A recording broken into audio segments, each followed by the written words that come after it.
Well, today in Fast Track, we're going to visit the story and judges of a man named Manoah. Manoah, that is quite the name. Well, it's not manure, but it's pretty close. Yeah, and most people don't even know that Manoah actually belongs in the Bible. He's actually the father of a very famous judge. Can you guess who? Well, I know the answer, so I feel like it's cheating. Okay, well, it is Samson. So Samson, before Samson comes along and delivers the people, the book of Judges really begins this section by describing a family in crisis. Manoah and his wife, number one, are getting just obliterated by the Philistines.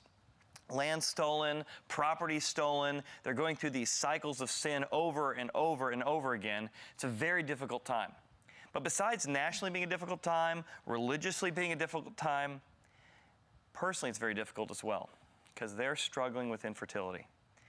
And if you've ever struggled with infertility, if you've known someone who really deeply wanted to have a child, you know this struggle is very personal. And for Manoah and his wife, they really want to have a child and they're not able to. And they're wrestling with God during a time that the whole nation really is wrestling with God. So we thought we might show in a real practical way through a science experiment what it looks like when we struggle with depression, when we struggle with difficulty, when we struggle with those inner feelings within us that just take the joy out of us. We hear everybody else saying, trust in the Lord, have the joy of the Lord, and you're like, I want to, but my spirit's been crushed. So Sierra's a scientist as well as myself. She's sort of a chemistry background. I'm more of a anything I can use to blow stuff up kind of scientist. So tell us a little bit about the science experiment we're going to do today. Well, the science of this is that you have right now. I do? You too, yeah. And this have 14.7 psi amount of pressure pushing on every square inch of you. So there's right now 14.7 pounds per square inch pushing on me. And this. Oh, wow. Okay. And is that a lot? That is a lot. Okay. It's very heavy. Wow. Well, then is that enough to crush the thing? It is. It's more than enough to crush it. Then why isn't it crushed? Well, you see, it's also got 14.7 psi on the inside. So it is pushing it in both directions, therefore it stays still. Equilibrium, as they say. So science experiment time, science experiment time. Yeah, I know you want to blow stuff up. Oh, okay, I do. But not yet. Oh, okay. So what are we going to do? First, we're going to try and crush it without the science. Okay, well, I'll go first. All right, it's plastic and, oh, wow. My goodness, it's a lot stronger than you think. Yeah, I'm sure it is. No, it's not just me, just because I never went to work out or use weights in my life. This is genuinely very strong. So you're telling me that just air pressure around us is enough to crush this thing? It absolutely is. All right, well, we just got to take the air pressure out of the inside. Oh, well, if you're so tough, why don't you try and crush it? See if you can. Well, I mean, that's not going to be much. If you do it, I'm going to feel really bad. I want you to know. Okay, so it is genuinely tough and generally 14.7 pounds outside equilibrium. In every square inch. Every square inch, 14.7 pounds. All right, and the reason it's not being crushed is because there are 14.7 pounds pushing outward on the inside, keeping it from being crushed. All right. So what are we going to do? Well, I vote we take all the air out of the inside. We're going to take the air from the inside of, how will we do that? Very carefully. All right, science experiment. Now you get to blow stuff up. All right, so we are going to pour in a magic liquid that will take the air from the inside of this. And when this air has been removed, there will no longer be 14.7 pounds per square inch. First, safety goggles. Oh, safety time, safety time. Don't try this at home. Try this at a friend's home, as they always say. So here we go. We got safety goggles. My wife's always saying, why do you burn things in our kitchen before you do these on stage at church? But, you know, you got to experiment someplace. It's a hypothesis. My hypothesis is that we will not die, but we'll see. So we're going to spread around the juices here, and we're going to burn out, I love that sound, burn out all of the air from the inside here. Hopefully this goes the right way. Now, the reason we're going to do this, though, is because many of us either have struggled with depression or we have friends who've struggled with depression. And it's one thing to talk about depression and to say, well, I guess, why don't you snap out of it?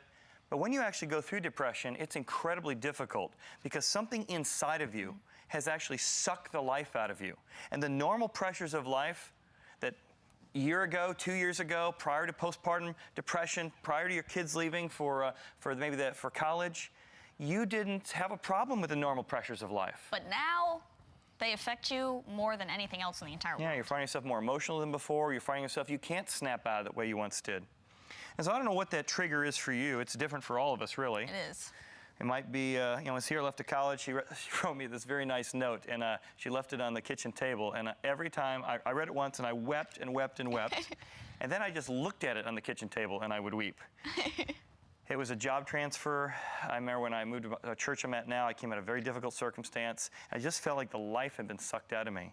It might be an audit, it might be unforeseen outcomes, but something happens.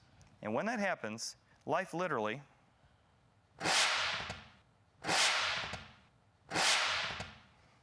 gets sucked out of you. And now, the 14.7 pounds of pressure that before didn't bother you at all, didn't affect you at all, allowed you to function totally normally. That 14.7 pounds of just normal activity, normal pressures, normal wear and tear in your life is literally crushing your spirit. So this is what depression feels like. This is what depression looks like as it begins to crush in your soul, which is why all through the book of Psalms, we see different judges, we see different Moses, we see different writers saying, oh my goodness, Lord, I am crushed within. I am destroyed within myself because I've just been destroyed. This happens.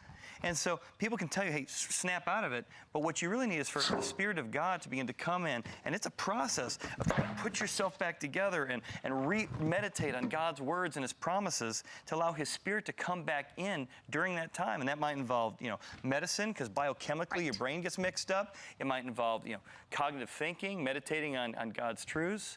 And it's a lot of just inviting God to help you during that depression. And that's refill your spirit. Yeah, to refill your spirit. I think that's where Manoah and his wife find themselves. As a pastor, I get an opportunity with folks who are dealing with depression for a lot of reasons, whether it's the loss of a child, and how does your heart ever recover from that? I had a young couple who Beth and I met, one of our best friends, our first year of marriage, and they were struggling with infertility. In fact, they found a tumor the size of a volleyball that was keeping her from having children. And you remember, you had wasn't that big. I had a tumor the size of a lemon, and yeah, we had out last year. It's amazing that just the things you could do before you can't. In this case, they really wanted to have children. They weren't able to. And the spirit in their marriage was just sucked out by this circumstance beyond their control.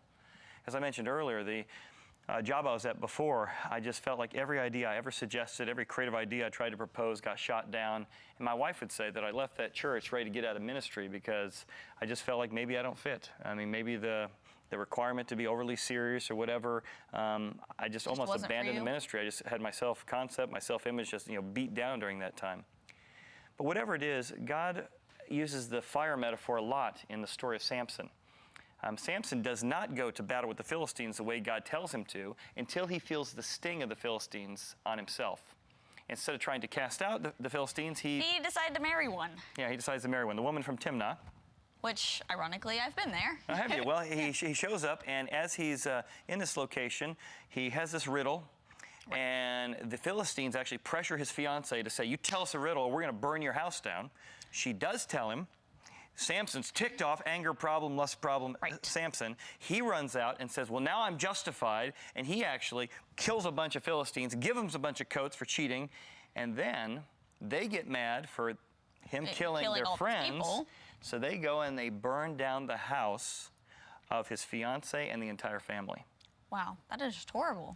And now for the first time, Samson's feeling the real sting of the Philistines in a way that he's like, I got to do something about this. I got to step up to this. So he actually takes fire, again using fire, and he wraps it between some foxes. And he burns down the fields of the Philistines, and that begins the battle of Samson finally, because of this fire, stepping into the battle and the purpose that God had for him. So that's where we're going to head today, is we're going to look at the story of Samson. But again, remember, this is not a guy who's got his life together. Oh, absolutely not. No, this is somebody who's living in a very difficult time. His family, his parents are in a very difficult time of depression, and God is going to work in the midst of his anger, in the midst of his lust, in the midst of all this difficulty to help him understand how God wants to work even when our spirit's been crushed as well. Well, why don't you grab your tic-tac-toe boards and let's get on the fast track.